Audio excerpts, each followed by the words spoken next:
Shut up and sit down.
Hi, it's iRacing commentator David Haynes.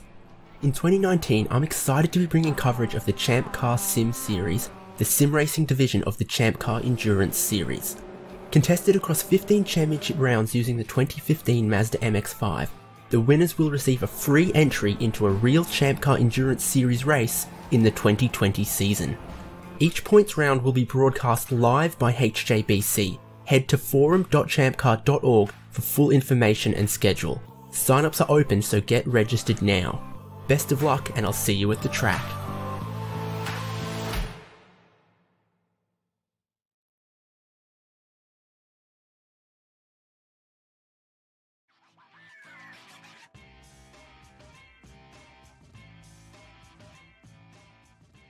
It's round 5 of the ChampCar Sim series, and this time we are at Road America chicane layout.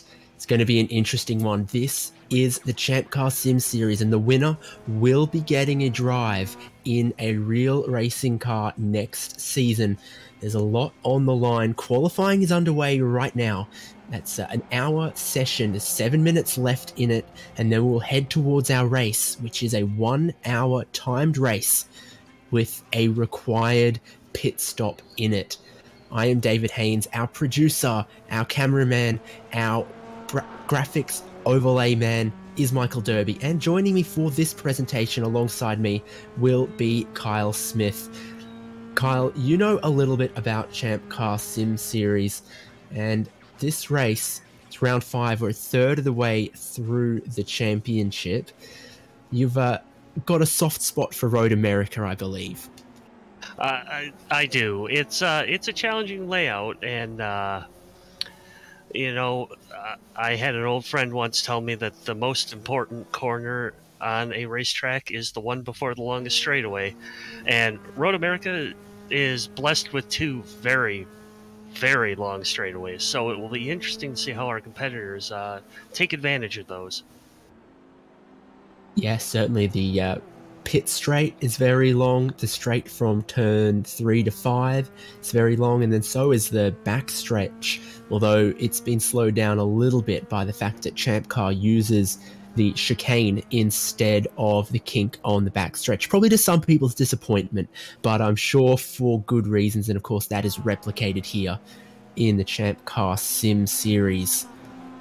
So there's just 6 minutes of qualifying left to go, and on the pole position right now is John D. Allen. He's got a race win already this season, and in second place is Alex Albert, who also has a race win this season, and the margin separating them, if my timing screen is to be believed, is 1/1000th of a second for pole position right now. Those guys have got a little bit of a gap over third place Ross Banfield, fourth place Tom Ellison, and fifth place David Evans. But that's a mighty fine margin for what is the longest lap that we've come to yet in this season.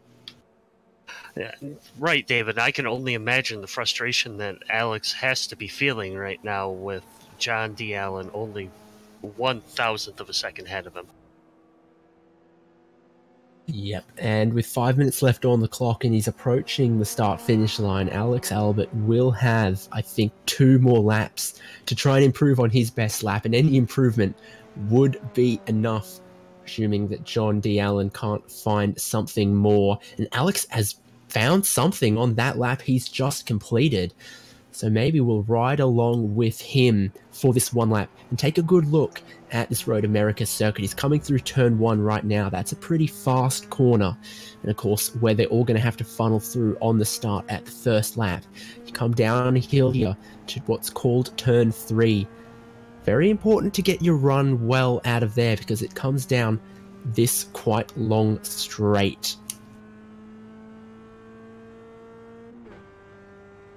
Underneath the Sargento cheese bridge, which always makes me a little bit hungry. And then towards turn 5, which is a very possible overtaking opportunity here. It's one of the hardest braking zones on the circuit, and as Alex demonstrates, it's not hard to get in too deep, miss the apex, or run wide there. You come up the hill. The apex is almost unsighted here until you are on top of it. And then it's full throttle in these cars all the way through this little kink here and then through the hurry downs towards what's another pretty tough braking zone into a 90-degree left-hander.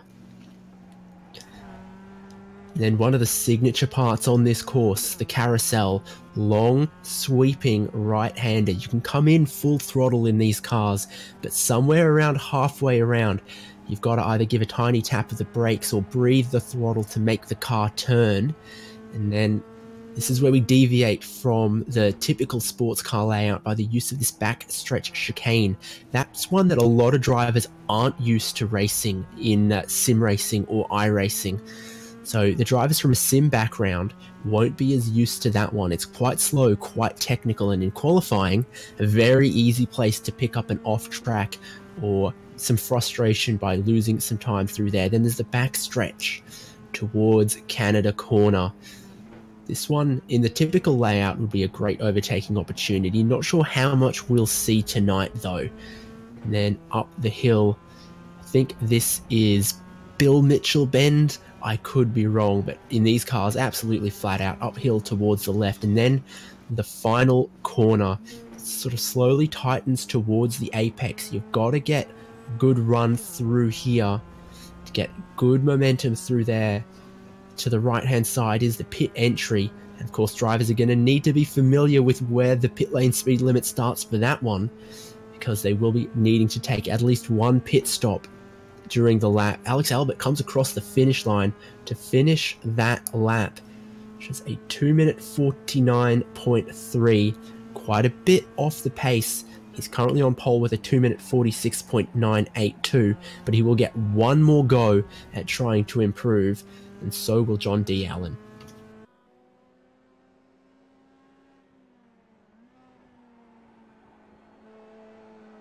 So Kyle, any thoughts on how you expect this race might play out, or if anyone can find any improvement at the end of qualifying? I'm watching John D. Allen right now. It looks like he has a couple of drafting partners here, so we'll see if he can find a little bit of time as he comes around to finish his lap. The draft is huge in these cars, and any opportunity you can get to take advantage of that, you should totally do so. Yeah, high risk, high reward, where John Allen finds himself right now.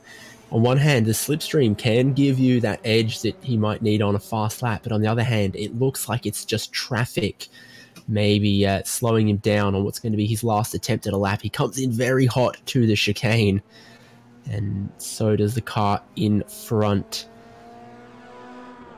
So not looking like an easy opportunity for John Allen to improve. The track temperature out there, I've got mine in Celsius. Do you know what it is in Fahrenheit, Kyle? I've got track temperature at 102 degrees Fahrenheit. A little bit warm, could be a little slippery out there for him tonight, but it should be a lot of fun to watch him wrestle the cars around here. Yep, sun's out, partly cloudy, but pretty warm track temperatures as it is right now. we've got 19 cars that could take the start of this race. That's not bad. And you were talking about that slipstream. It's going to play quite a bit of a stronger role around here than some of the other tracks we've visited. Maybe not as much as Daytona, but certainly this long front stretch and then the corner after the stretch after turn 3. Both of those, you get up into 5th gear, and if you're following another car even a second back, certainly give you plenty of tenths of a second advantage to close them up. Checkered flag is in the air. Anyone on a lap can finish it, but no one will start a new lap. And of course, with the length of circuit around here, get a extra 4 minutes added on to the end of the session to complete their lap before we grid, and this race will get underway.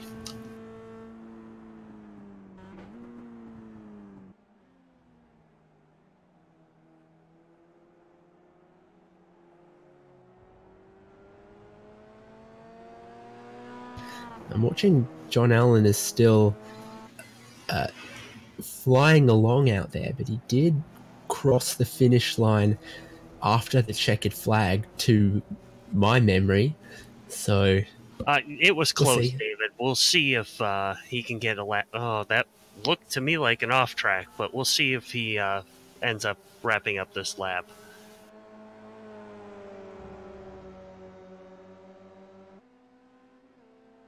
Yeah, indeed. Only a few drivers still left out on the track. They are John Allen and I think my timing screen's locked up a little bit there, but there's a few cars still circling around, either taking it as more practice time or hoping they can get in a lap that will improve their grid position.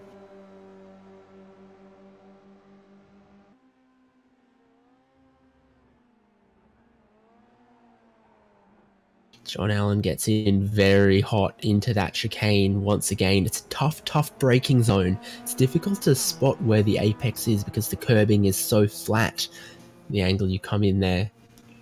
But, you know, certainly a little bit of a challenge is what it takes to separate the faster, more consistent drivers from the others. So good in one sense, definitely catching out some of the drivers. No, I agree, David. It's this isn't a layout you see very often. It's only about the second time I've ever encountered it myself. It's very similar to like Lime Rock when they throw the chicane in at you. It's just enough to throw you off your game. Yeah, very familiar, but slightly different as John D. Allen practices his pit entry. And you come into the pit entry, and coming up the hill, you can't actually see where the cones are that start the pit lane speed limit. You've just kind of got to know where you need to brake so that you're not giving away time, but you're not risking picking up a speeding penalty in pit lane, which of course is 15 seconds holding in your box. A very severe penalty that you don't want to pick up when it's pit stop time. John Allen also practices finding where his pit box is and overshoots it a tiny bit, which is another way you can win or lose a motor race like this. Clock still ticking down, so we have to wait patiently for the gridding procedure and the start of round 5 of the ChampCar Sim Series 1 hour of Road America alternate chicane.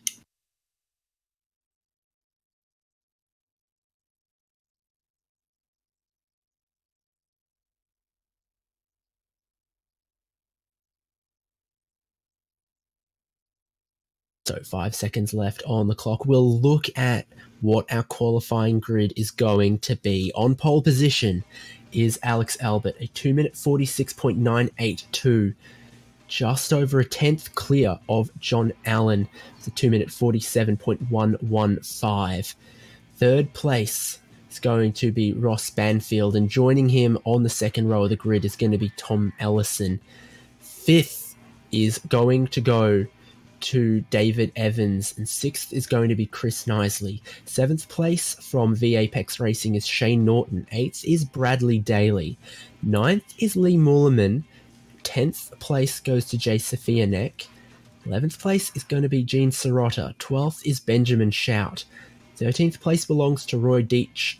14th is Scott Grinnell. 15th is Brian Cheney. 16th is Aaron Thorpe. We've got a couple cars that towards the back of the grid there. 17th, Jacob Beenan. 18th, Ross Bollinger. 19th, Lewis Morgan. Not 100% clear on if everyone is going to form up on the grid and take the race start, but those are all of our entrants for tonight's race.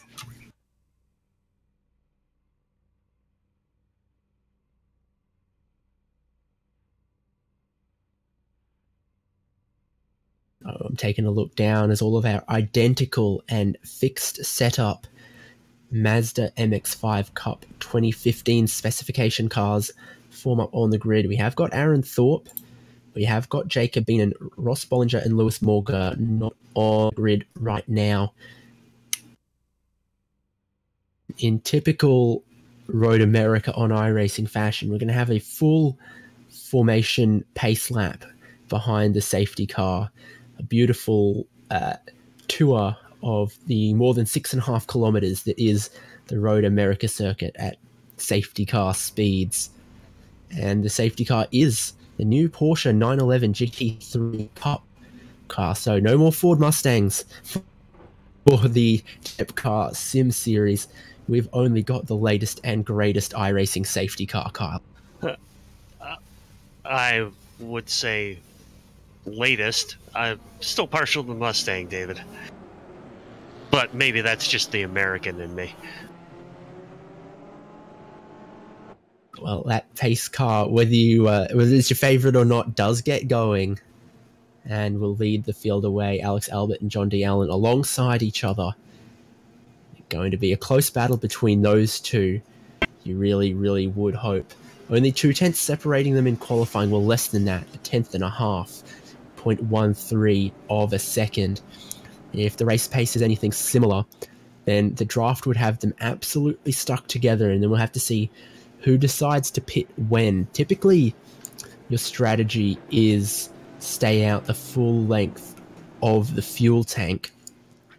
But then with the amount of fuel you need to take on board to get to the end of the race, you might just be able to take a set of tyres without losing any extra time. And in that case, you might consider bringing your pit stop a little further forward in the race and hoping that maybe there's a slight tyre undercut advantage to be had.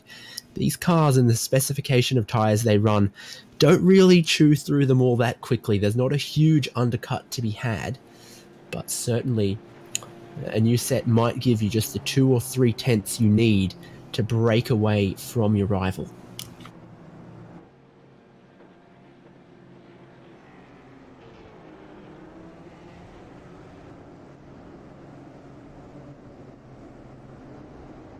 Little scenic tour of the state of Wisconsin as we await the race start. Anticipation building just a little bit, maybe the tension in some of the cars as well. 17 or 18 cars going to take this start. Waiting to see.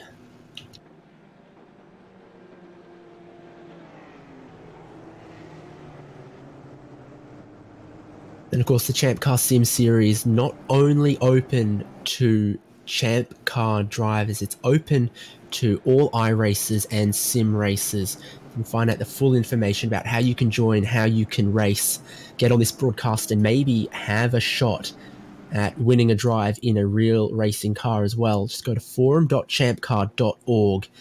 Right up the top is the Sim Series forum. It's got all of the information you need to know about the rounds, about how to join, about the full race formats, and of course about that prize and how it can be claimed. It's a little bit flexible. If you're already a ChampCar team owner, you can use it to get a free entry for your car into any event next season. That could be worth as much as $1,500. Or if you're a sim racer with no experience or no team affiliations, ChampCar will work with you and an existing team to put you for free into the driver's seat at a race of your choice around the USA Could be anywhere: Florida, California, New York. Lots of fantastic circuits, including this one here at Road America, that ChampCar come and visit. It could be you.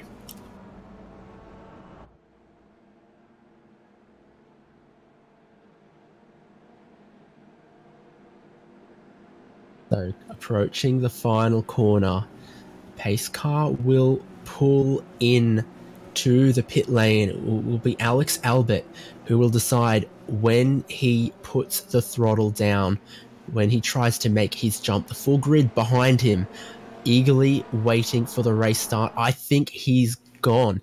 Alex Albert puts the throttle down, green flag is in the air, and we are racing for round 5 of the ChampCar Sim Series. Side by side in the back of the pack, David Evans is alongside, I think, Bradley Daly. He's had a very, very good jump at the start of the race. The top 4 positions remain unchanged. They come cleanly through turn 1. Behind them, some jostling for position.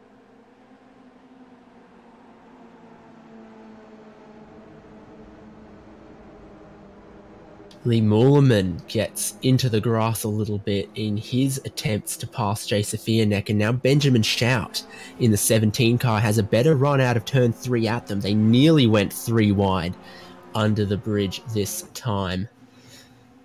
That's still side by side for Mullerman and Safianek coming down to turn 5. Safianek has the inside, but Mullerman is much bolder on the brakes. So too is Benjamin Shout. Doesn't quite make it work around the outside. Up the front of the field, Alex Albert still leads, just pulling 4/10 on John Allen. Ross Banfield still holds 3rd place. Tom Ellison still in 4th. Bradley Daly now up into 5th position.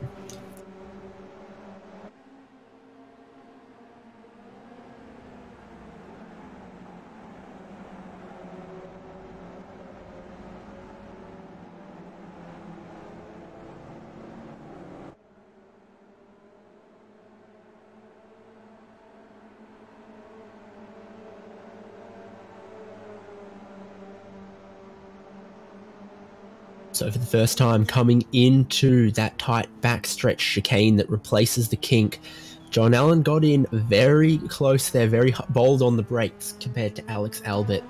Albert still leads. Allen, though, showing no signs of being dropped behind whatsoever. Maybe biding his time, looking for an opportunity, or at the very least just trying to stick with Alex Albert. Right, David, there's really about 3 good passing zones here, and they're all at the end of each straightaway. I'll be interested to see if some of our drivers can take advantage of maybe some not as obvious passing zones to see if they can't maybe catch somebody off guard. Yeah, very possible. My eyes right now are on Ross Banfield because he has Tom Ellison pretty close behind, and Bradley Daly, who, like I said, has already gained 3 positions, is trying to size them up as well. While they're all in a line, you don't close the car up in front as much if they're also getting a slipstream off the car in front of them. But soon, some overtakes definitely expected into turn 1. Your top 4 still stays the same, but Tom Ellison in 4th might soon be under pressure from 5th place man Bradley Daly.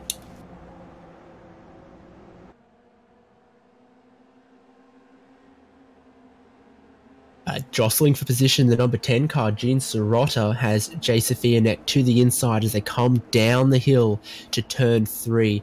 Safianek gets in a little bit hotter. Is it too hot? No, he's definitely made the corner.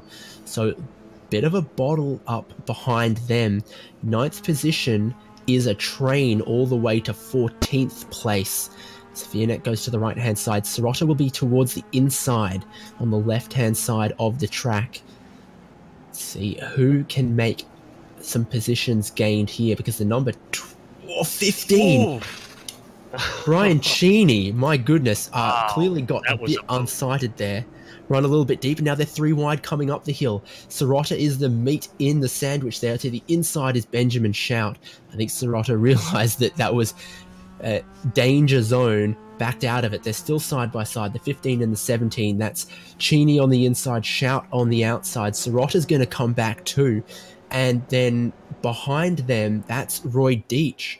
So fantastic battle around 9th place here.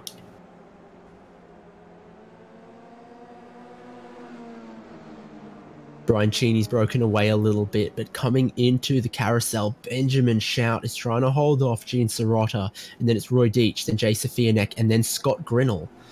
So all close between them. They approach the difficult braking zone for that kink. Everyone through there cleanly for the time being. No, a little bit of a panels rubbing between. That must have been Roy Deitch and Jay Safianek.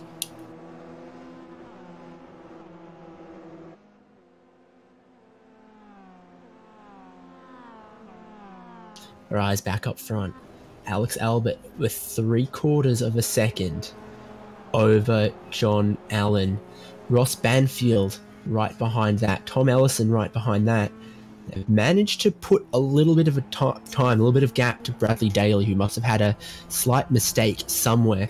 As it looks right now, it's like Alex Albert is just extending that gap a little bit, and Allen might be under pressure from Ross Banfield, Kyle. Yeah, and you know, it looks like a great run so far for Ross. He's currently 9th in points. You know, see if he can't maybe pick up some positions there in the championship standings tonight. Into turn 1 for our lead pack. All pretty clean there.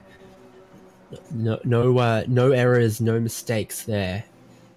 So they all stay in line. This is the fastest sort of section of the track, I would think. The first sector that includes the pit straight, and then this straight that links turn 3 to turn 5. I think this is where Albert is under the most pressure from the slipstream of John Allen behind.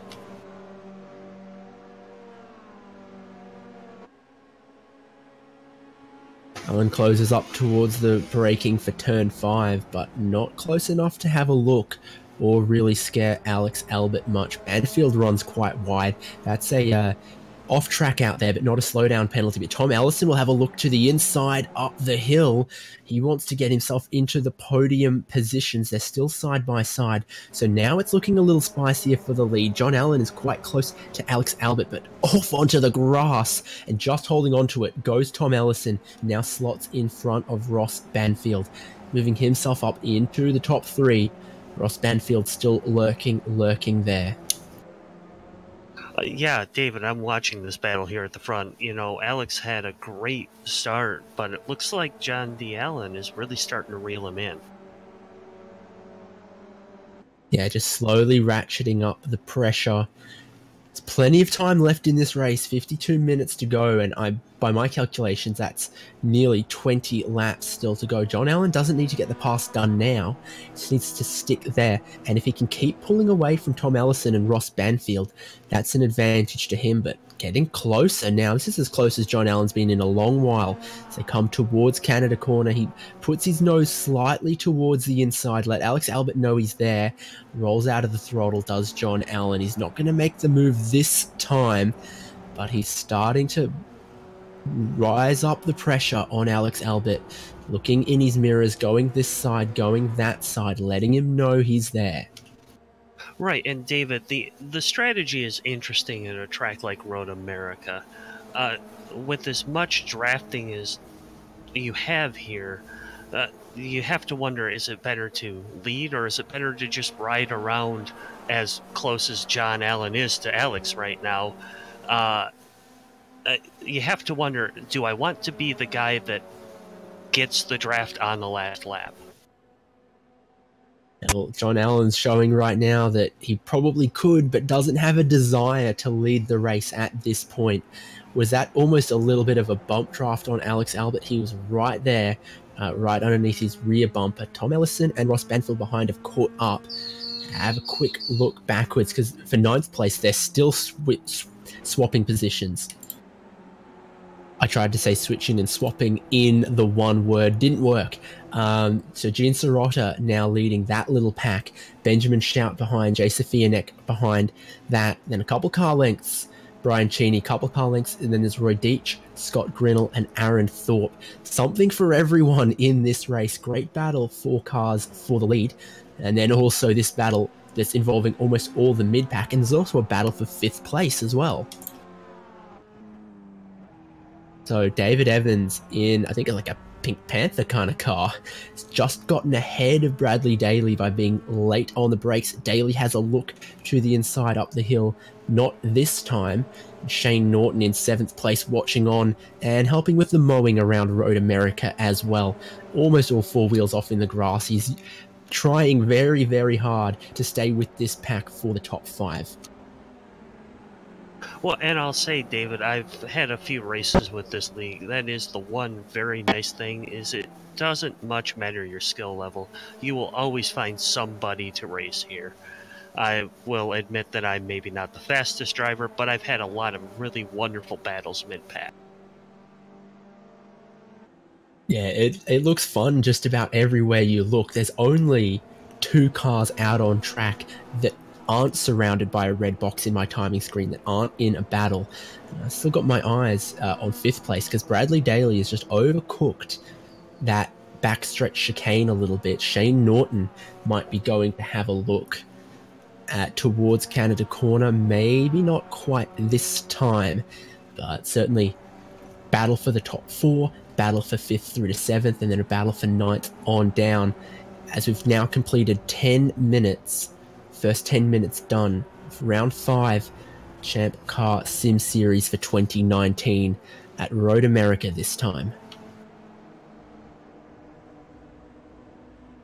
Well, it looks like Alex Albert runs a little wide coming back onto the front stretch, and I have to wonder if maybe Alex is a little bit faster than John Allen through some of the turns, as through the last few corners, Alex had stretched it out back again to about a half a second lead, but John D. Allen is right back on Alex's rear bumper right now, and he doesn't take another shot into 1, so I have to imagine that John is just okay with riding around right now. He's a pretty experienced Mazda MX-5 and Mazda Miata racer, is John Allen. He'll be used to this kind of draft pack shenaniganry. There's positions shuffling in that battle for the top 5 and also for 9th and 10th place. I want to look at 9th place. So Jay Safianek has gotten past Gene Serrata and Benjamin Shout has gotten past the both of them. Now they come out of turn 3 towards the backstretch and is battling behind that. Brian Cheney and Roy Deitch side by side.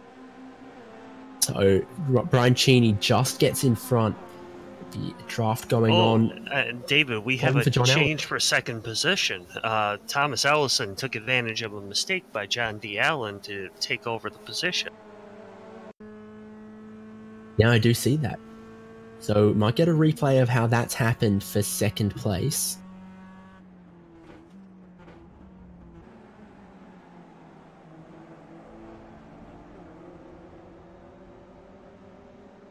Yeah, John Allen's just a bit deep on the brakes, I think. Couldn't quite get it turned towards the apex, compromised his exit speed, and Tom Ellison didn't need a second invitation that time around. He's thrown it to the inside going up the hill. Knowing that John Allen wasn't in a hurry to pass Alex Albert, I'm not sure this will bother John Allen for the moment, so long as he doesn't lose lose touch of the leader.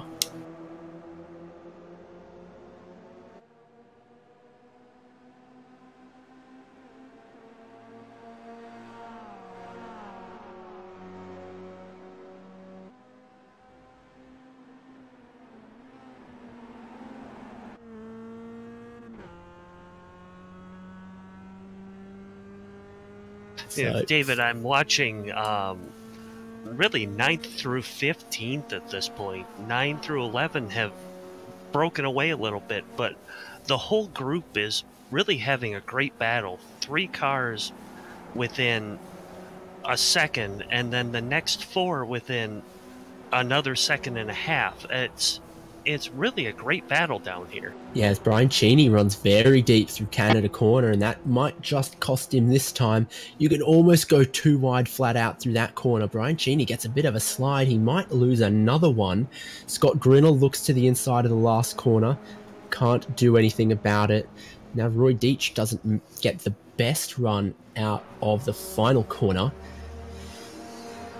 So they come up the hill towards the flaggers stand, towards the start-finish line. John Allen has closed up all of the gap to Tom Ellison for second place.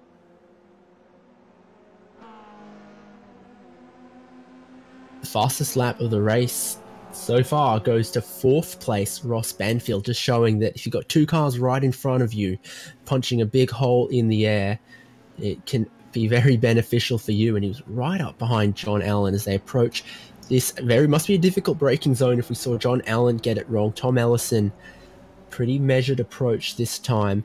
So the order still stays Alex Albert, Tom Ellison, John Allen, and Ross Banfield for your top four. Still all in a pack.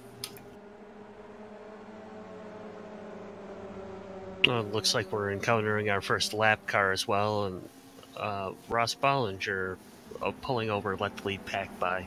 Very polite of him. He pulls all the way off the circuit, unfortunately for him, though, but certainly gave equal and fair treatment to all of the lead pack coming through. 9th and 10th, that has just switched places. Now, Gene Sirota is looking under attack from Jay Safia-Neck, possibly. The hurry down Sirota will stay ahead. And behind that battle, that's Brian Cheney, Scott Grinnell, Roy Deitch, and Aaron Thorpe. Still inseparable, still trading places here and there. So lots for us to look at up and down the field right now, Kyle. I agree, David. This battle from 12th to 15th is very interesting right now. It looks like Brian is pulling away a little bit here, but come back around the front stretch and Scott could close that right up. Yes, certainly. Brian Cheney's looking quick but inconsistent. We've had a change for third position, so John Allen has lost another spot. Ross Banfield has come through. I do want to take a look at how that's happened.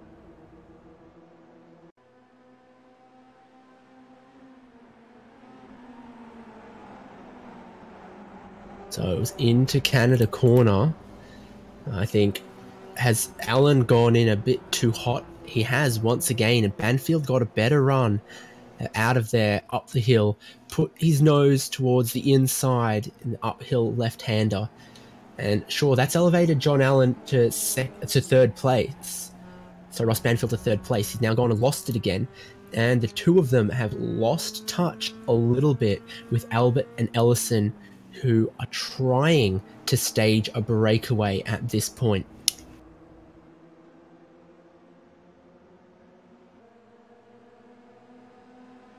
I think John Allen might just be within 1 second of Tom Ellison, be able to get just enough of that slipstream that he won't be left behind, and it won't be a HJ breakaway at the top of this field. Right, and David, that's really the magic number, is about 1 second in these cars. If you're within a second, you should be able to get just enough of that draft that you aren't going to lose touch with the folks in front of you. But one simple mistake, and you fall outside of that gap, and you might as well wave goodbye. Yep, so that's our top four. Albert still leading, Ellison in second.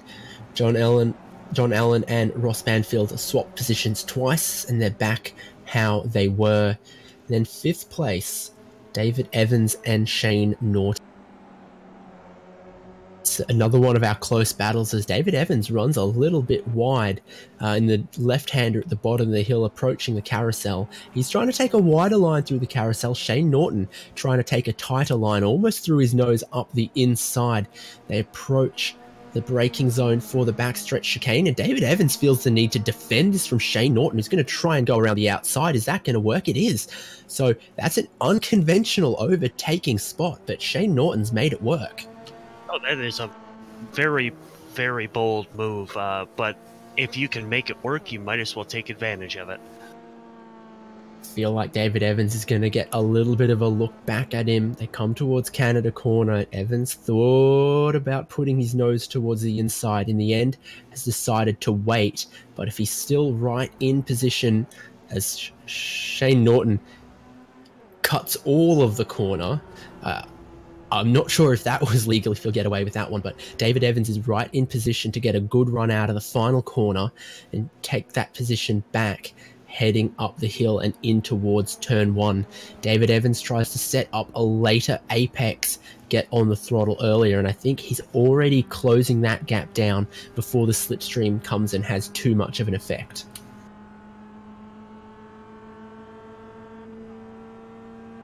Fastest lap of the race so far goes to John Allen, but David Evans is still towards the inside of Shane Norton into turn 1.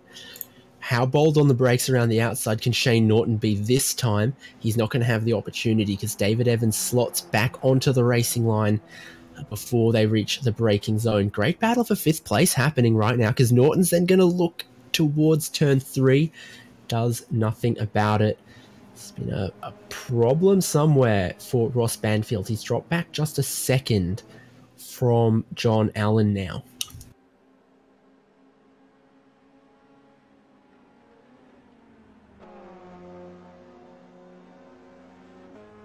David, we looked away for a few minutes on the battle there towards the back of the pack, and everything had kind of spread out from 12th to 15th, but this 13th through 15th battle has started to pick up again. It looks like we've got a couple of cars too wide headed down towards turn 5. Yeah, that's Scott Grinnell and Aaron Thorpe. Aaron Thorpe's just been trailing the back of that pack almost the whole time. Kind of looks like he thought about trying to go inside on turn 5 and sort of fought against it. He gets a great run out of that corner and once again decides to not try and make an overtake out of it. And Jay Safianek was in the wall there. Yeah, that's right. Jay Safianek has crashed heavily. Let's have a look at what happened there.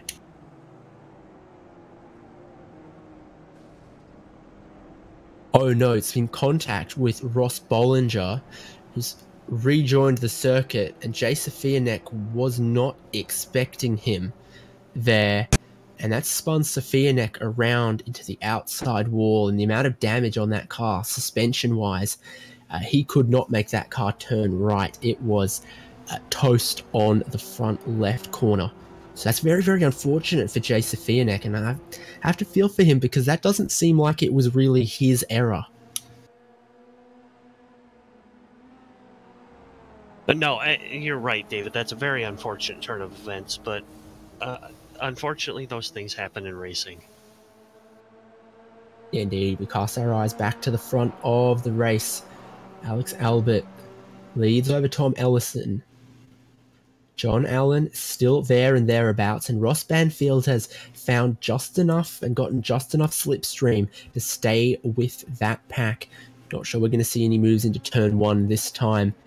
It looked like the top 4 were starting to spread out a little bit. They've all been brought back together. Alex Albert can't scamper away, and even Ross Banfield can't be dropped from the back of the train.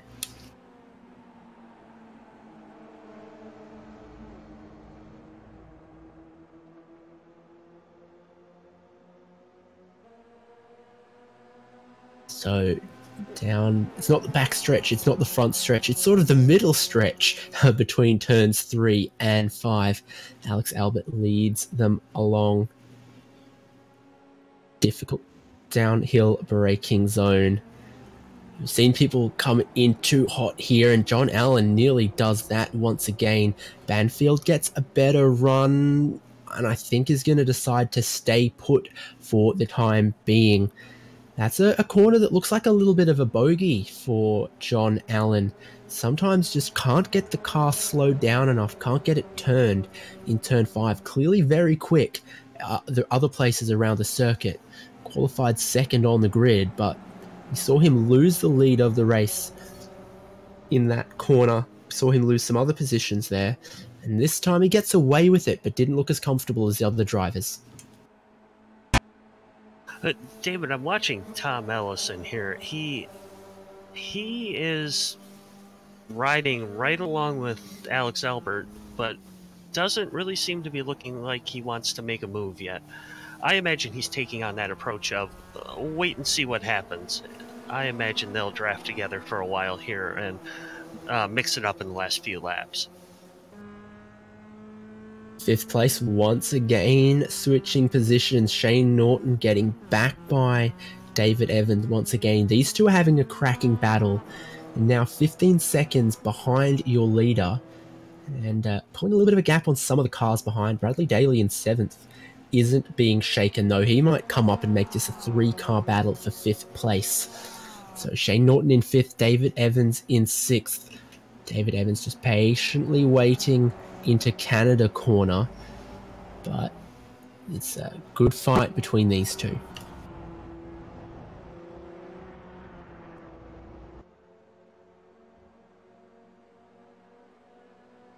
Into the final corner they go. David Evans once again trying to set up a late apex, getting the throttle early to have a good run up the straight.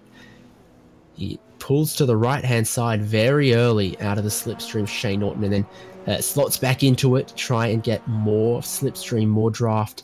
Then what does he do? He doesn't pull to the inside this time. He's just going to wait. He's going to wait behind Shane Norton as they approach turn 1. No switch of position this time.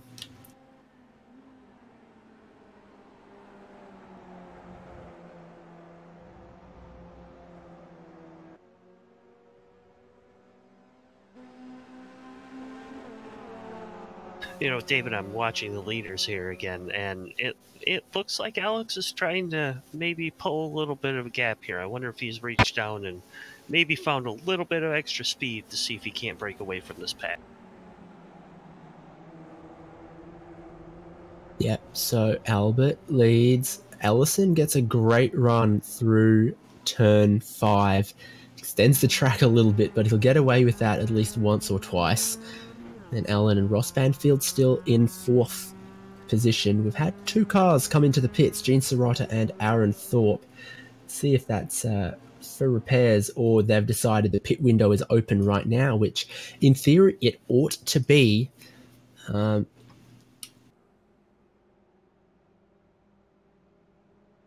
Yep, so 33 minutes to go. We're about a lap away from half distance. You can certainly fill enough fuel to get to the end from here.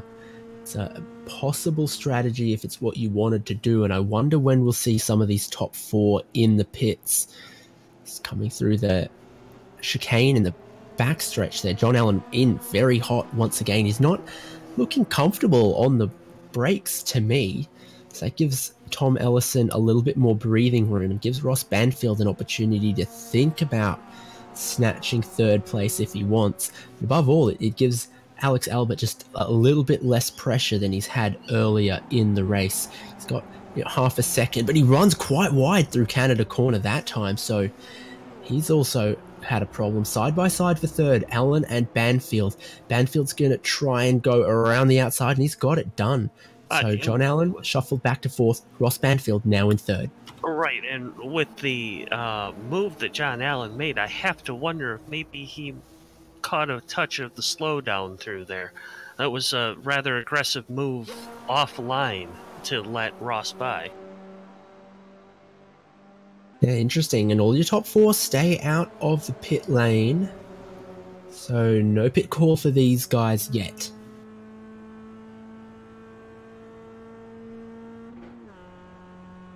David, I have to wonder if these HJ Motorsport cars will pit together to try and take advantage of the draft and working together to see if they can't break away from 3rd and 4th here. Number 15 car, Brian Cheney, has had a problem. Canada corner, he's gone too deep on the brakes, gone straight on and collided with the wall. So far, that's cost him 2 positions to Scott Grinnell and Roy Deitch.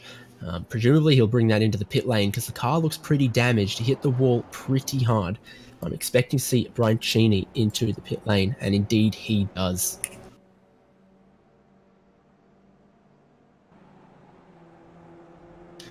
I'll have a look at how that's happened for the number 15 car, all by himself, really. Maybe just. But once he's locked up the outside front tyre, there's no slowing the car down, there's no making the car turn.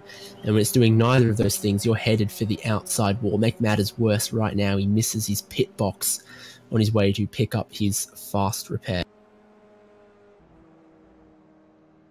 To Brian's benefit, at least if he's going to have an incident, it happens at approximately the same time he needs to come in and make his required pit stop. So he can knock or cross off both boxes at once. But still, very unfortunate to have an incident and then to miss your pit box on top of that.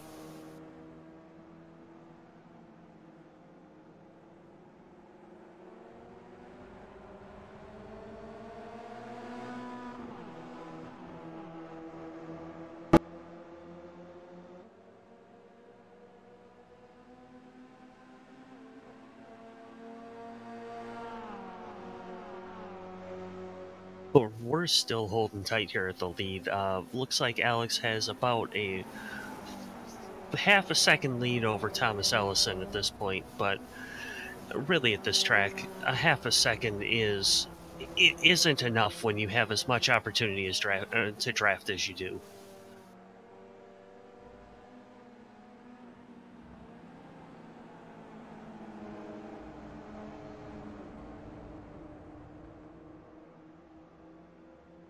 Oh, and we've got 3 of the top 4 coming to pit road. Alex Albert leads the group in with John D. Allen and Ross Banfield. Thomas Ellison stays out for yet another lap.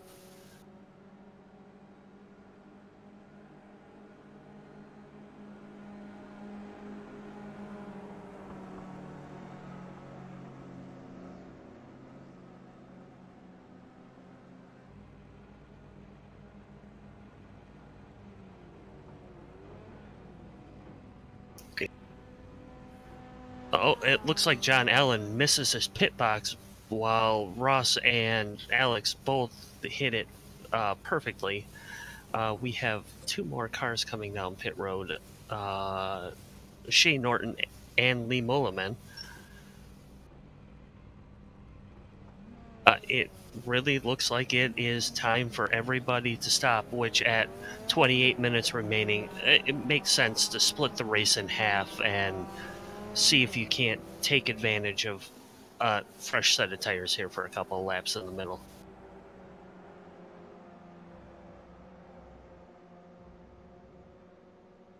Yeah, realistically, your new set of tires will give you 2 quicker laps before they then fall back to probably being about the same as what your old set of tires were. There's just 2 very quick laps in them, and then they're just 0.3 of a second per lap back to how they stay for a long time. Now it will be interesting to see how Thomas Ellison comes out after his stop. He's out here running by himself. If he can lay down a good lap, the hope is that he'll come out right in the middle of that pack once again. But without any help at all when it comes to draft, he might fall or lose touch with that lead pack. Yeah, indeed. So some of the pit lane times we've seen so far are around 23 to 20 or so seconds. So that is a fuel fill needed of about 3 or 3.5 gallons, about 12 liters.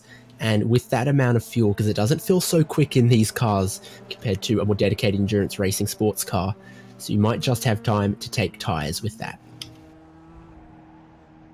I agree, David. It looks like the top 3 at least took tires with their stop. We'll see what Thomas does as he comes down pit road right now.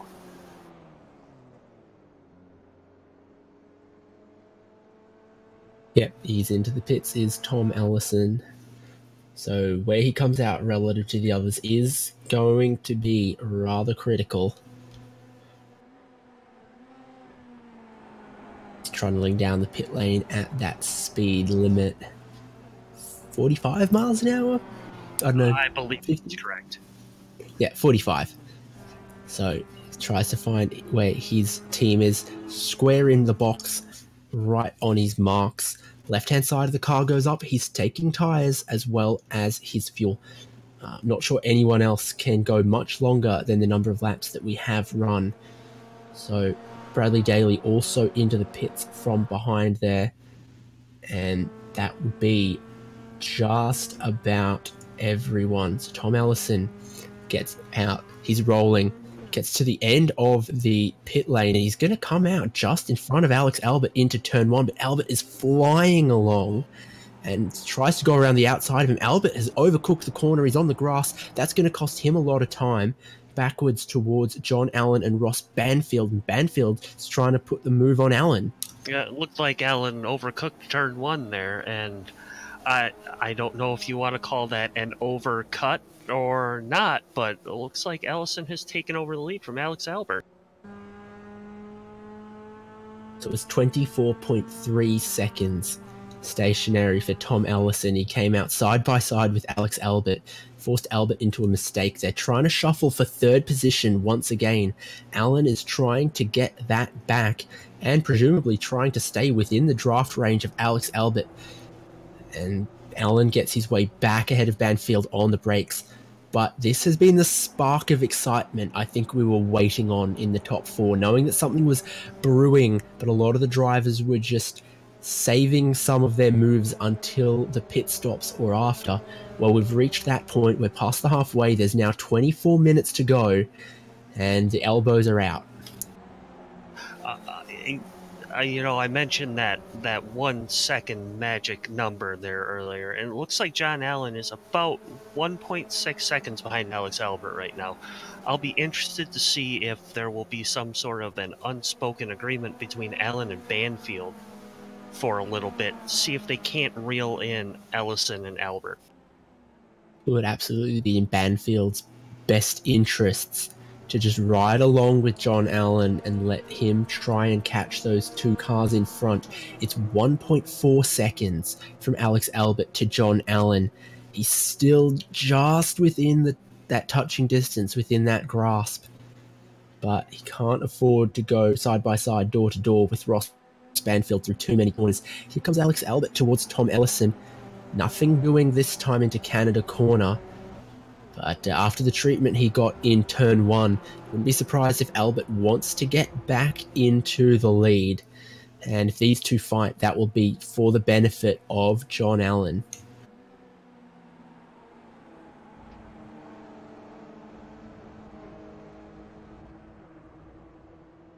Through the final corner, it's a good run for Alex Albert.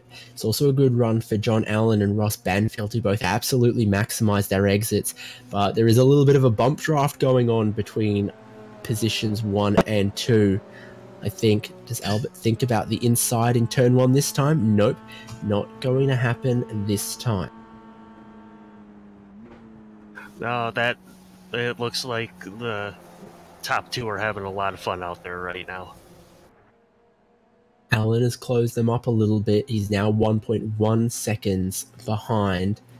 And if he gets turn 3 right, he will be right there. So Ellison, then Albert, then Allen, then Banfield.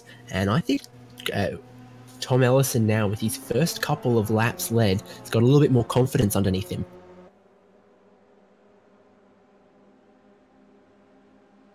Here comes Albert looking to the inside for turn 5. They're side by side as they reach the braking marker. Ellison goes in deeper. Does he get it stopped in turn? He does. He runs out a little bit wide through the grass. That costs them both a little bit of time. Not a huge amount, but it's now within 1 second for John Allen, who is rightly dragging Ross Banfield along as well. This top 4 could close up if it stays like it is. Right. It looks like Banfield is losing touch a little bit with John Allen. Have to put those elbows out, see if he can't make up a little bit of time through the second half of the course here. To the carousel, the fastest corner on this circuit in these cars almost. if you've got any understeer in your car, you'll know about it through there, that's for sure. Into this tricky chicane, and Ellison runs very, very deep. And that's cost him a bit of time. It's cost Alex Albert, who didn't know which way to go. This closes up the top 4 even more so. And for Alex Albert, who finds himself in a bit of a championship fight with John Allen, it pushes Albert back towards Allen. So Albert's going to try and come through in Canada corner. Just gets 1 car length ahead, the braking zone for there. Ellison holds it to the inside, won't give him the corner, and now there's nothing to separate the top 3 right now. Ellison from Albert from Allen. It almost sounds alliterative. That was a great move by Tom Ellison going into Canada corner there. Albert was in a great spot, but Ellison runs very wide out the last corner. He's all on the grass. Somehow managed to keep the throttle pinned. Alex Albert had to go to the opposite side of the circuit. Wasn't sure that Ellison was going to hold that. Impatience building. 20 minutes to go. 2/3 done, 1/3 to go in this race. Battling for the lead, and I'm so sorry to cut across you there, Kyle, but it was breaking news, emerging story. So now Albert forces his way back into the lead, but you couldn't fit another car between the top 3, and as they battle, Ross Banfield gets closer. It's a real train, and there's only 8 laps to go. No, David, that is not a problem. Nobody wants to listen to me talk about 2 corners ago when there's something exciting happening now.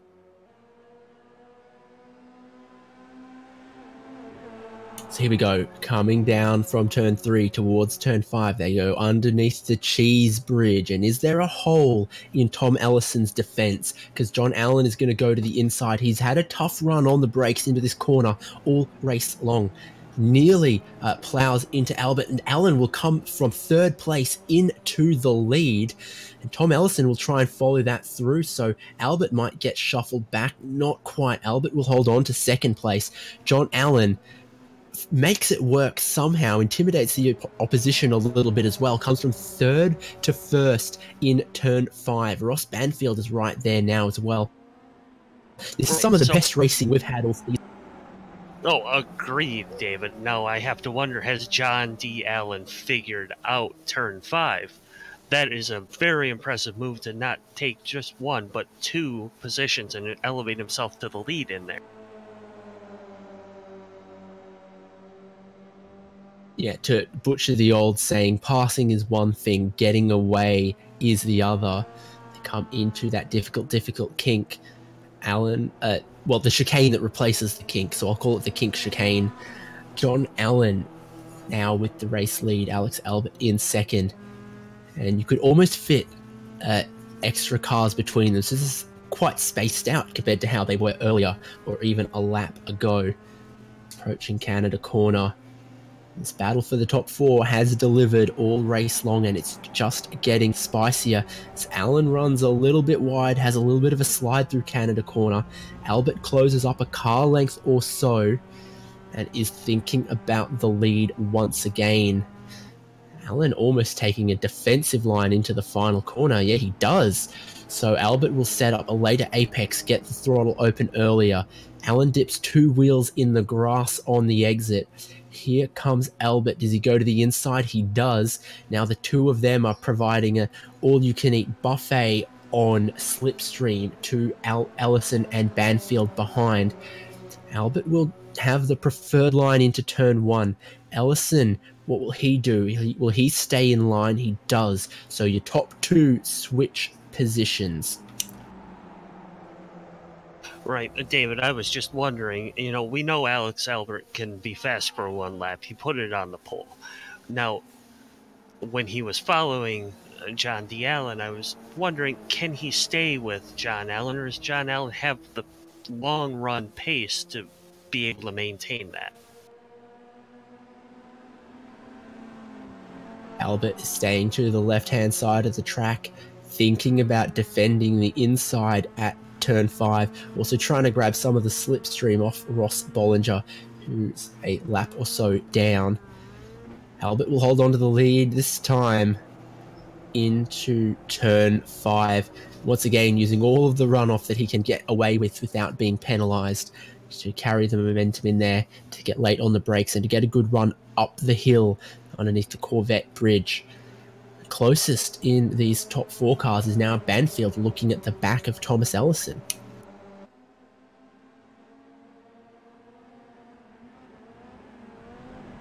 Off the track goes John Allen, 2 wheels on the dirt in the braking there, and he's shuffled all the way back to 4th position. I'll have to take another look at that one, but he's either been missed his braking marker, been surprised by Alex Albert. He's had to go off the circuit, has John D. Allen, and that's cost him a bunch of time. Let's take a look.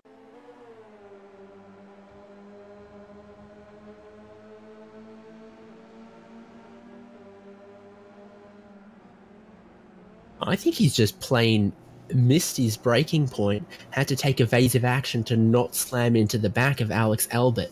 A little bit of a mistake, but heads up driving to not collide. He will live to fight another day. Yeah, I agree, David. It looks like he just he lost track of where he was by even 50 feet going into that corner, and it just threw him offline.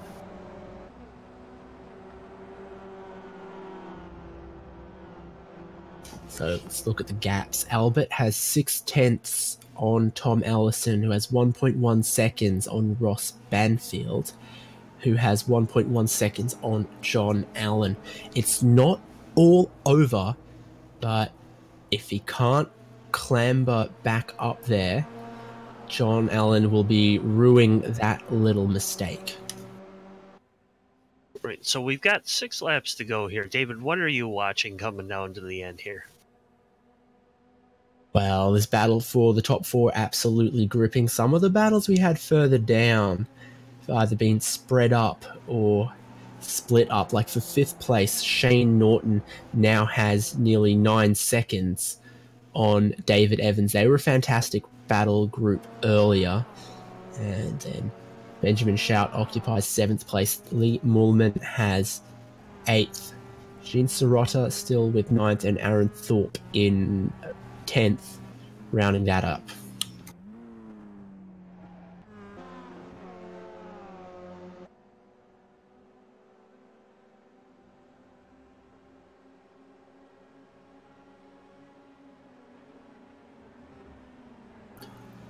Closest cars on track is 1st and 2nd.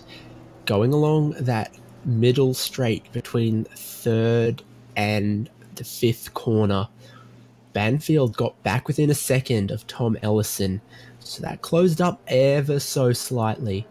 Now John D. Allen just 1 second behind there. The gap's closing ever so subtly over the last lap. So the lap ago here, where John Allen lost 2nd place, found himself back in 4th. It's been cracking racing from our top 4 all race.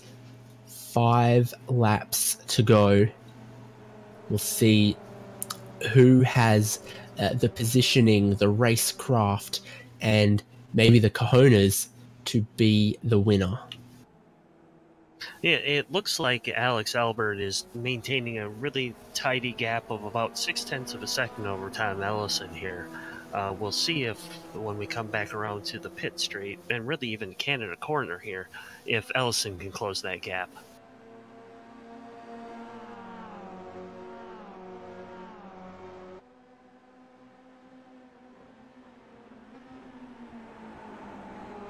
"12 minutes left. Through Canada corner come the leaders. No mistakes, no running wide, no lockups there this time. All a little bit smoother than before. These guys are driving their hearts out though for every 1/10 of a second they can find, because this is such a critical point in the race for that. John Allen in 4th. He's getting closer to Ross Banfield in 3rd, but he's got to be careful how he passes him if he goes for a pass.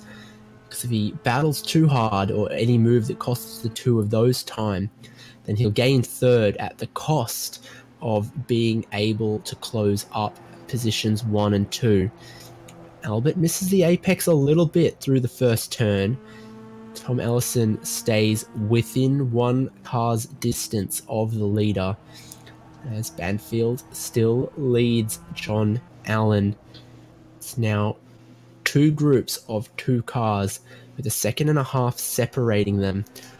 What can 3rd and 4th place do? 1st and 2nd are starting to get away. Really, David, They the can only do thing that John they Allen can't can go go to too the wide inside. into turn 5. Yeah, exactly. So John Allen's going for that move. I think Banfield's not fighting it too hard. John Allen just does what he needs to do to get that pass done. He's going to need to be quick around the rest of this lap through the twisty bits if he's going to have any hope now of closing up 1st and 2nd place. From Tom Ellison back to John Allen, 1.3 seconds. All right, John Allen did what he needed to do going into turn 5. You have to minimize the time you're side by side. When you're out of the slipstream, you're slower than the guys in front of you, and as John Allen runs wide going into the carousel. That's just how hard he's pushing, you can tell. It's inside the final 10 minutes. We've had 50 minutes of racing, we've had a pit stop, and now this is what separates them. This is what's left. Just 10 minutes of racing to go, and it's closing up. It's getting tighter for your top 4. Albert, Ellison, Allen, Banfield. 5th place is still Shane Norton. A good run from him. Now that he's no longer in a battle, I haven't spoken too much about him. He's having a good race there in the number 95 car. David, I am always fascinated to watch the guys that are at the caliber of this top 4 as they push and drive to try and close gaps and make the moves at the end of the race. There are moves that you have to wonder how they work, but they always seem to work out for them. John Allen uses all of the grass and then some on the exit of the final corner, carrying as much momentum as possible up the hill. I think he'll just get away with that. He kept the throttle pinned. He opened the steering up a little bit. Now he's getting closer to Tom Ellison. Last lap around, a 2-minute 48 for your leader, Alex Albert. A 2-minute 46.8 for John Allen. Look at him. He's right there. But he's needed the pace right now. He has found it in spades. There's 4 laps to go as they cross the start-finish line. There's not much left whatsoever, as now Tom Ellison extends the runoff, extends the circuit, and uses some of the grass, helps out with the mowing around here. Once again, just do everything possible to get around this circuit as quickly as possible. He gets into the slipstream of Alex Albert, and he looks to the inside, battle for the lead side by side. Tom Ellison has the inside line. Albert is a bit deeper on the brakes around the outside, can't get the throttle open when he'd like. That might hold him open for John Allen to have a peak. Doesn't happen. So now Ellison leads. Albert back into 2nd. Allen still has 3rd. The more these guys battle, the more Ross Banfield in 4th has an opportunity to remain in the picture. Alex made a great move on the exit of turn 5. I wasn't sure if there was enough room for a Miata between the cars of Ellison and Allen, but Alex found the room. Indeed, close quarters stuff. They come through the carousel, and pretty solid exit from Tom Ellison. Where will he spot his braking marker? If you come in just a little bit too hot into that chicane like he's done, it absolutely compromises how you can get your throttle open in the next section, as Alex Albert is using all of the grass this time. Between these guys, there'll be no grass left around the circuit at the end of this race. None of them want to lift, and I believe that's your speciality, Kyle. It certainly is, David. At this point in the race, you certainly can't think about lifting when you're in a slightly compromising position. As Albert makes a move into Canada corner on Ellison, where he will lose potentially 2 positions. Pushes Ellison out wide, but he gets a good enough run off the corner that they're still side by side. John Allen wanted to come through. Now Ross Banfield is wondering what he's got to do to grab a position. Alex Albert gets the natural line through the last corner. Tom Ellison gets compromised by the fact that John Allen's nose was there. Now Ross Banfield, not sure what he wants to do. He's going to try and go to the inside of John Allen down the front stretch. They cross the line. There's less than 6 minutes left to go.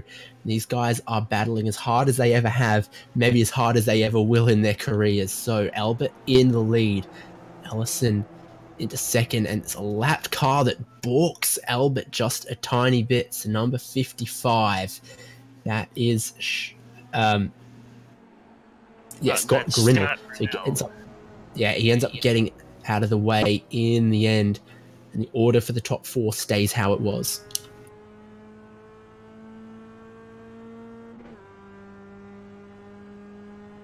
Turn 5 has been a favoured passing spot all race, and will Tom Ellison think about it this time? Well, Albert stays a teeny bit to the left to try and discourage him, but in the end can't stop him from trying to throw it down the inside.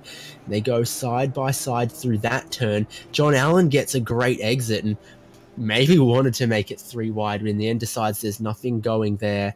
Albert will still be held wide of the apex at the top of the hill. Tom Ellison had his nose in front, but the next corner's to the right-hand side. It's flat out, though, and Tom Ellison carries good momentum on the outside. John Allen's got nowhere to go. Banfield is going to throw it down the inside here on John Allen.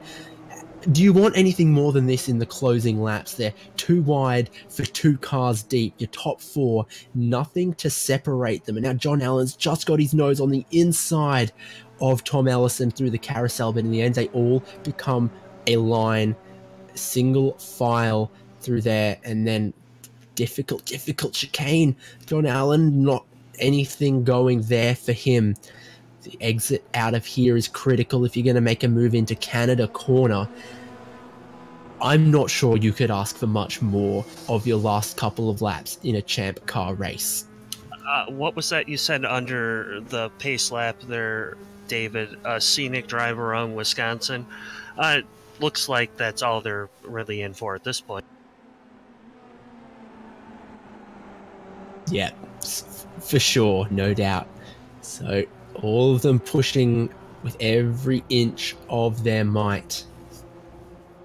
Time is running out, though, if you're not in the lead, because when the music stops, you need to find a chair.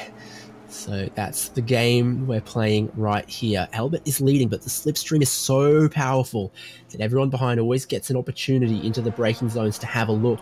Better run out of the last corner for John D. Allen. He now goes to the inside of Tom Ellison. Tom Ellison, though, is getting the slipstream off Alex Albert in front. Great momentum from John Allen. They all close up, and Allen will have his nose inside of Alex Albert into the first corner. Side by side they remain down the hill. It'll be the same situation once again. They approach turn 3. Albert has his nose ahead, but John D. Allen has the inside line. Ross Banfield in 4th is closed up as well. So nothing to separate them. Albert's got the better run out of turn 3. He's got his nose ahead, and he'll have the inside for turn 5 as it stands right now. Tom Ellison getting the slipstream off Alex Albert becomes side by side with John Allen. Down into turn 5, they all hit the brakes. Allen and Albert both very, very deep, but get it stopped. Get it turned. Once again, single file. Albert feels the need to defend the inside up the hill from John Allen. They are battling so hard. It's been ferocious, but I would say it's been fair so far. Oh, I would agree, David. This has been phenomenal racing amongst the top 4.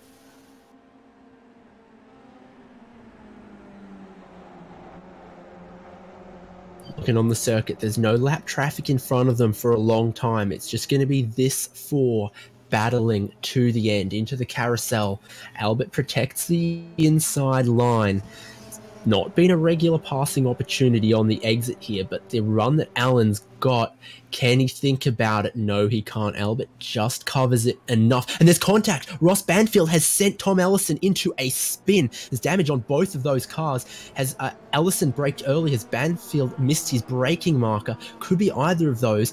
The kerfuffle in the mirror has caught out Alex Albert. He's got a poor exit. And now John Allen has his nose in front, but is going to have to go the long way around the outside of Canada corner. Just gets clear ahead. Albert is deep on the brakes. They're side by side for the lead. Gonna have to wait for this to settle before we can go have a replay of what happened behind.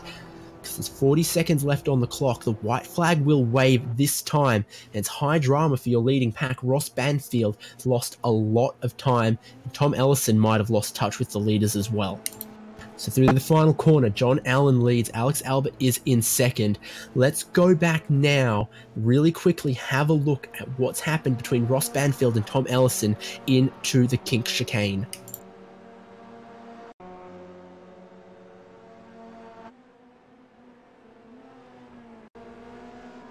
Try and get that replay as quick as we can.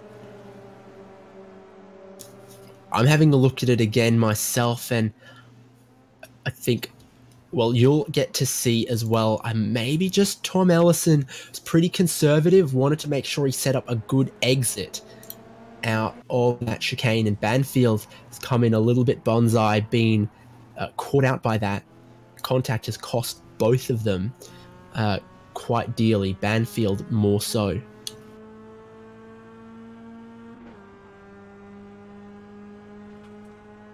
Back live, the final lap. Alex Albert leads. John Allen is closing. They're coming down towards turn 5. Absolutely side by side, door to door, mirror to mirror. Albert has the inside, makes the apex. He'll track all the way out. What can Allen do for an exit? Albert comes across to deny him the inside. They're side by side once again.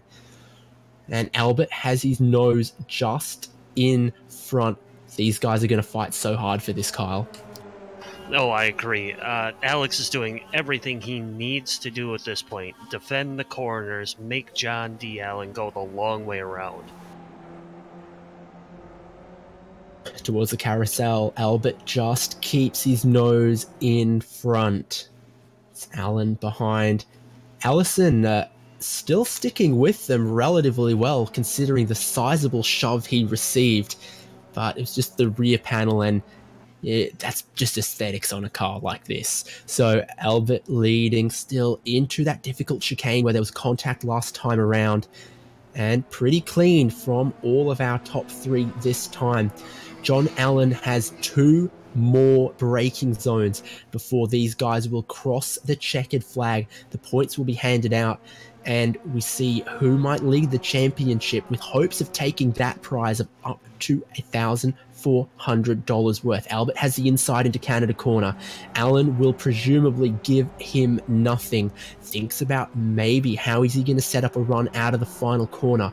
What can Albert do to defend? What can Allen do to try to overtake? A little bit of a slide. Albert is off the track. There's some overlap, but he's defending the inside is Alex Albert. So as John Allen do, tries to cross back and get a better exit. He keeps his footprint pinned. It is a drag race up the hill. Albert has his nose in front, but John Allen's got the momentum. Albert squeezes him, gives him a little door bang. It's not enough. You're not going to scare John Allen out of the throttle, and Allen is going to lead to the checkered flag. He's your winner, just squeezing out Alex Albert by the finest of margins. Tom Ellison follows them through for 3rd place. That was the finish we were expecting. Ross Banfield will cross for 4th in this race.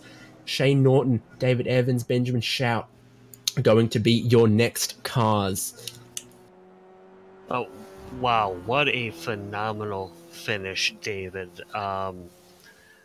John D. Allen was in just the right spot coming out of that last corner and made the most of it. Yeah, exactly. Once again, Alex Albert left exactly a car's width, but you are not going to scare John Allen wheel to wheel. He kept his foot pinned in it. David Evans crosses across the line. He'll grab 6th. Benjamin Shout will come for 7th. Of course, a long lap around here, nearly 3 minutes. It means that there's still quite a few more cars out there on the lead lap to come around, including Lee Mullerman, who'll grab 8th place now. Aaron Thorpe is set for 9th, and Roy Deitch is set for 10th. In fact, this layout of Road America is 92% the length of Circuit de Spa-Francorchamps, which is the longest track that the Formula One Grand Prix calendar visits. It's quite a lengthy circuit.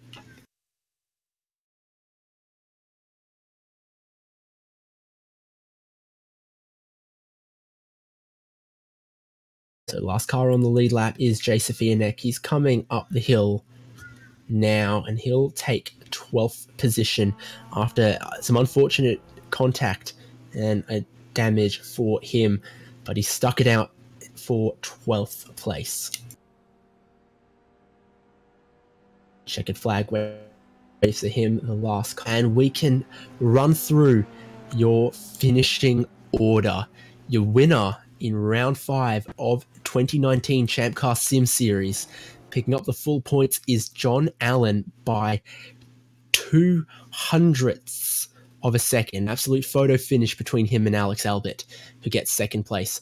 Tom Ellison gets third, led some laps, but third place is where he'll finish the last spot on the podium. Ross Banfield ran in the top 4 all race, and he gets 4th position, nearly 27 seconds clear of Shane Norton, who gets 5th place. 6th place goes to David Evans. 7th is Benjamin Shout. 8th, Lee Mullerman. 9th, Aaron Thorpe. Pretty consistent drive for him to finish in the top 10. 10th goes to Roy Deitch. 11th is Jay Safianek. 12th is Gene Sirota, who has had to take a second pit stop on the last lap. Some problems there for Gene Sirotto. I'm not sure what happened there. And then Jacob Beenan, Scott Grinnell, Ross Bollinger, then 6 laps down. Same for Chris Knisley, 6 laps down in 16th place. And your effective retirements, Bradley Daly, 10 laps down. Brian Cheney, 12 laps down. And not taking the start of this race was Lewis Morga and Tyrion Regis. And that is, wow, an action-packed race, Kyle, here at Road America. No, absolutely, David. I was very impressed with the driving we saw out there tonight. Looked like an unfortunate incident there between Ellison and Banfield, but overall, these drivers were very respectful of one another and seemed to give each other enough room, but not too much. It was very impressive. What we can do right now is grab a word with our race winner, John Allen. That's one of the finest margins I've seen for a win in ChampCar Sim Series, but winning is winning, right? Absolutely. Any way you can. Tarmac, grass, just wherever you got to put it. You weren't going to be denied. Alex was going to give you no more than a car's width to the line, but it wasn't enough to scare you, was it? If it didn't look like it, then I have a good poker face. It did for a bit, but no, it was. We were commenting to each other after. It was very, very clean, very respectful, and a good show, no doubt. But yeah, not too much margin there, but a lot of trust. Yeah, indeed, very close all race long. You probably couldn't have been confident of a win until you'd crossed that line, surely. No, truly not. I was trying to save fuel before the pit stop and kind of stick in the draft because I didn't think anybody's really going to break it here. Just the type of track that keeps the front pack. But then I overshot my pit stall, didn't back up enough when trying to fix the problem, and so then I had to take marginal fuel and kind of threw away that strategy and just hoped in hanging on to the draft the second stint I could make up the fuel that I might have been short. So it got pretty desperate for a bit. Well, I'd like to know what winning a race in the ChampCar Sim Series means to you. I really have enjoyed jumping back and forth between just beginning to do some real racing in the last couple of years, and it's still very rewarding to come back on the sim and remember that that's where the racecraft was built. That's the only reason I've had any success to this point in on the real track, and so I still take this as seriously as I can, because you could treat it like a arcade game, it'd still be fun, but if you treat it as building racecraft, you can go apply it, and that's a lot more fun.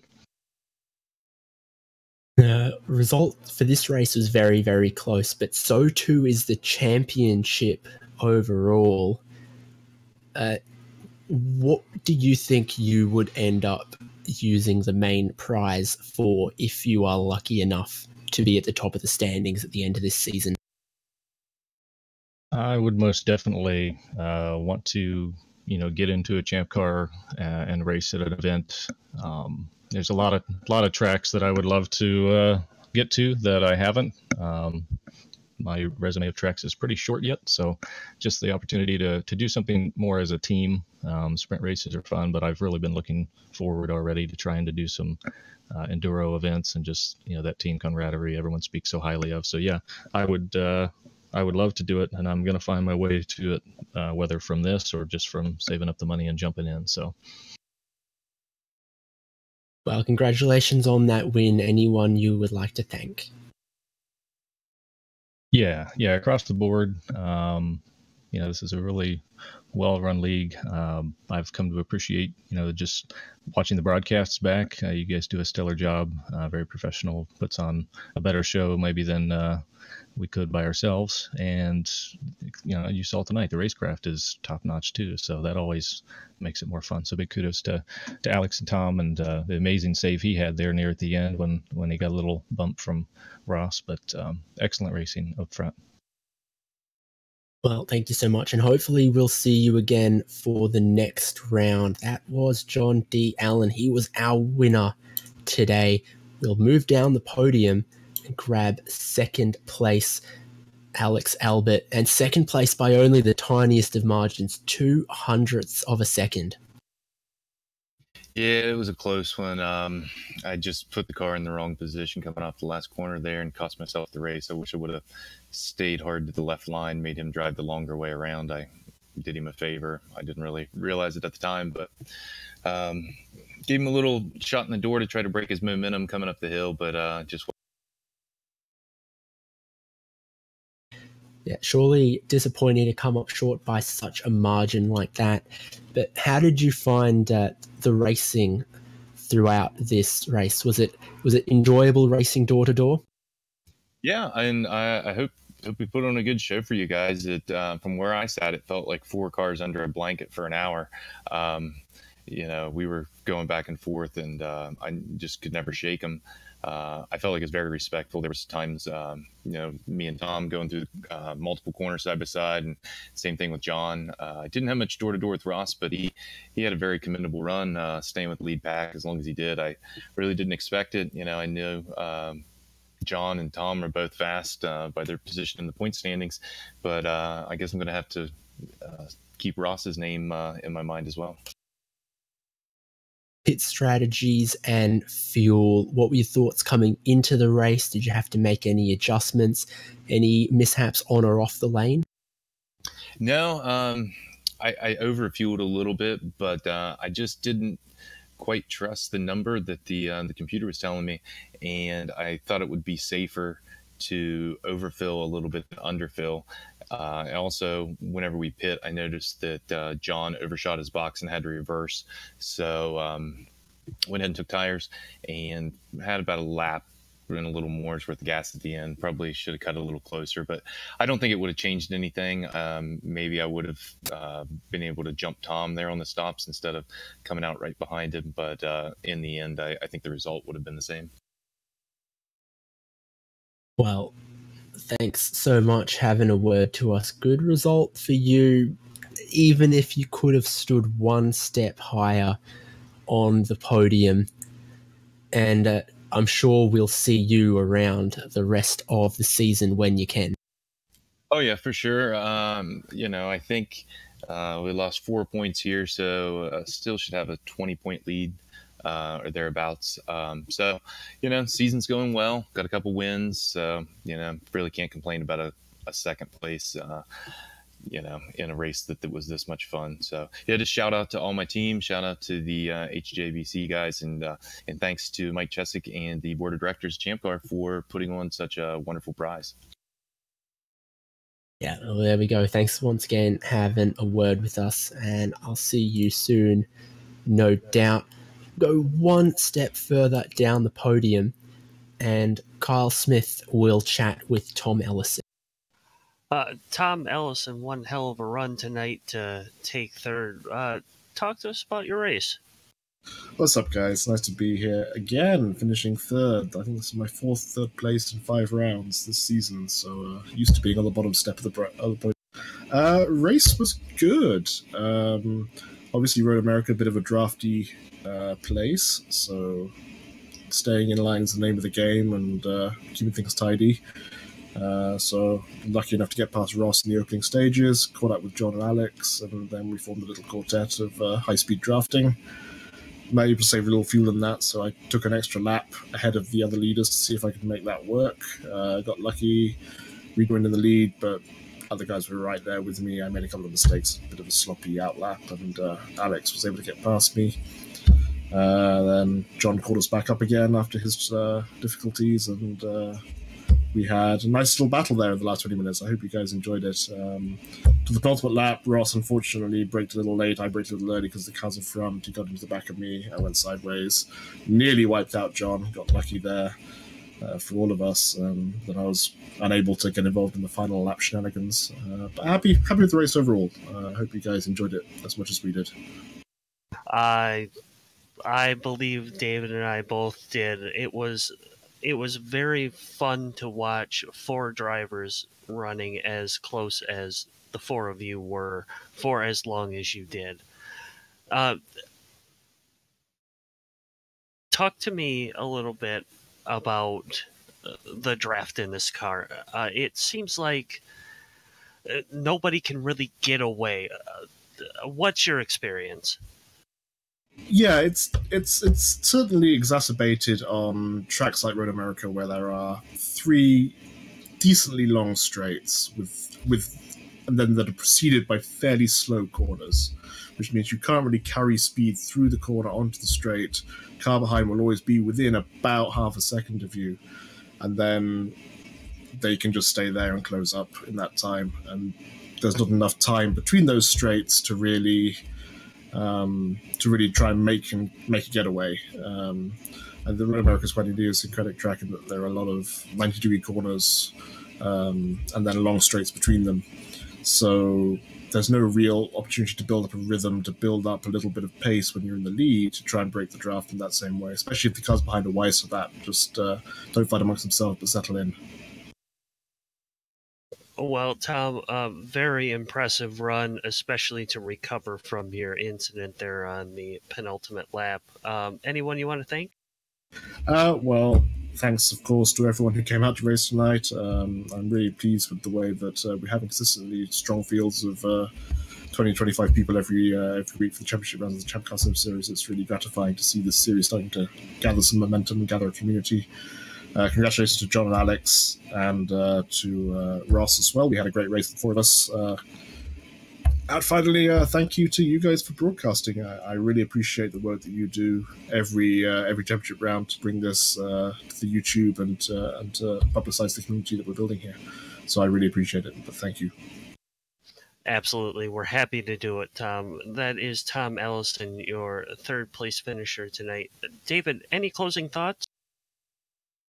Yeah, well, it's kind of what we've come to expect from the ChampCar Sim Series. There's some good drivers here from some drivers experienced in the real world and some rather experienced sim drivers as well. We put them all together, offer them a nice little prize, and the racing always follows.